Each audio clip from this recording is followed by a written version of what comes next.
C'est l'une des plus graves menaces jamais entendues de la part de la Turquie à l'encontre d'Israël. Ce dimanche, le président turc Recep Tayyip Erdogan a laissé entendre qu'il pourrait intervenir militairement en Israël pour aider les Palestiniens. Nous devons être très forts pour qu'Israël ne puisse pas faire ces choses ridicules à la Palestine. Tout comme nous sommes entrés au Karabakh, tout comme nous sommes entrés en Libye, nous pouvons faire quelque chose de similaire avec eux. Il n'y a aucune raison pour que nous ne le fassions pas. Nous devons simplement être forts pour pouvoir prendre ces mesures. Une déclaration qui a profondément indigné Israël. Erdogan suit les traces de Saddam Hussein et menace d'attaquer Israël. Laissez-le simplement se souvenir de ce qui s'est passé là-bas et comment cela s'est terminé. Autre réaction, celle du dirigeant néerlandais d'extrême droite Geert Wilders.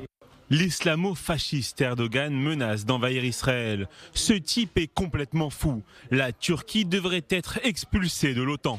Hostile à Israël depuis de nombreuses années, la Turquie est en effet membre de l'Alliance Atlantique depuis 1952. Son armée est la deuxième en nombre d'effectifs après l'armée américaine. Elle s'entraîne donc avec les alliés d'Israël.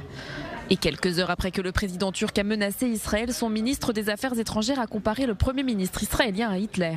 Tout comme Hitler, le génocidaire a connu sa fin. Le génocidaire Netanyahou connaîtra lui aussi sa fin.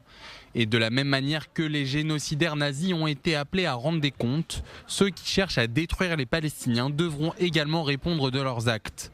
L'humanité tout entière se tient aux côtés des Palestiniens. Vous ne parviendrez pas à détruire les Palestiniens. Il est à noter que la comparaison entre Benyamin Netanyahou et Hitler devient récurrente dans la rhétorique des dirigeants turcs.